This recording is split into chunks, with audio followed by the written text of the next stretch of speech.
Alrighty, hi everybody. My name is Mitch Burgraff. I researched the effects of fuel pricing on load factor and tried to see if there are any sort of correlation between these two components.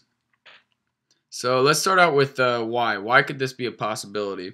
So as we know, having a higher load factor is what all airlines really are trying to do. It leads to greater revenue for the airline.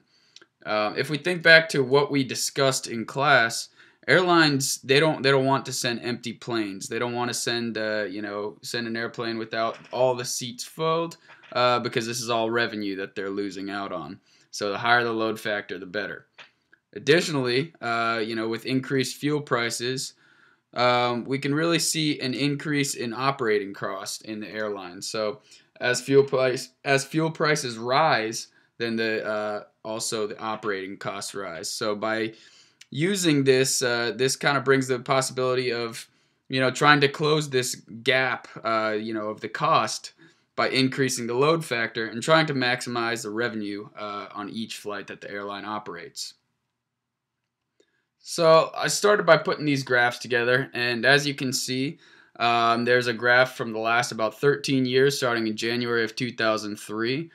On the top, we have in the red the load factor.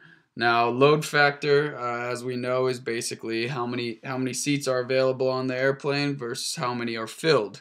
And so we can see that in this graph, because it is marked per month, it's very, very obvious that there's seasonal effects that come into play. You got your Christmas time travelers, and you have those high peaks there each year that are caused by the summer travelers. Kids are off school, parents have a little time off, so they go travel. However, though we do have these seasonalities, you can see that overall the load factor does have an upwards direction and is moving in the positive direction. We'll look at this more in the future slides. And now let's take a look at fuel prices. Fuel prices in the bottom here, you can see to the right axis, that's where we have all of our fuel prices labeled.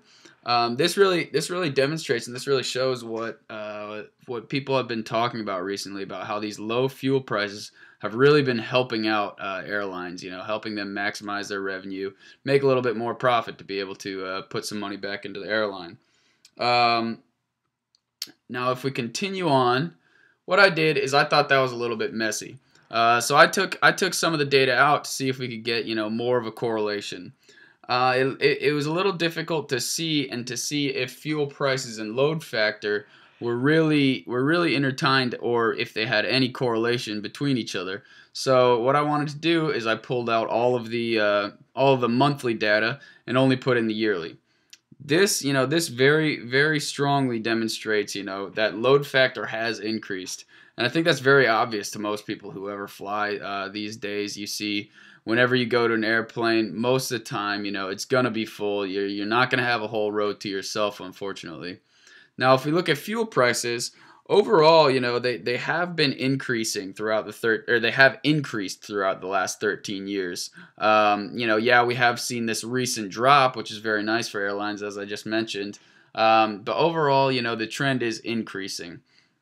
So by looking at this, we can see, if we add a trend line in there, those two black lines, it kind of shows us that both are increasing, and both maybe the fuel prices are affecting airlines, and maybe they are seeing if this increased fuel price, maybe we can increase our load factor and do our best to maximize our load factor in order to get the most profit out of each flight.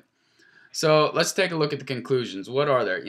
It's a weak correlation between the load factor and the fuel prices. To say that the increased fuel prices are what cause an increase in load factor, I don't think that's very fair, and I don't think that's very true.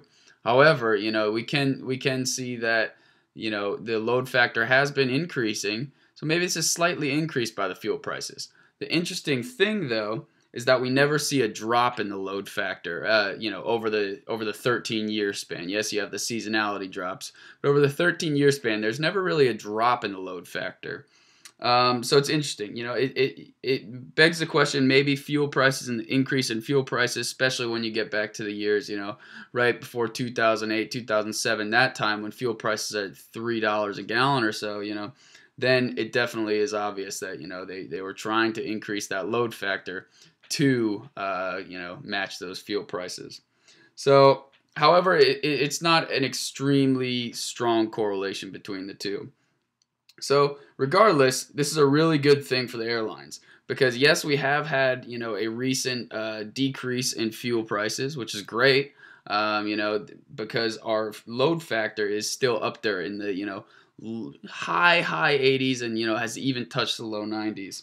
So basically, overall, load factor is not directly influenced by fuel prices. However, it is, a contributing factor, I do believe, and I do believe that these graphs show just that. Thanks a lot.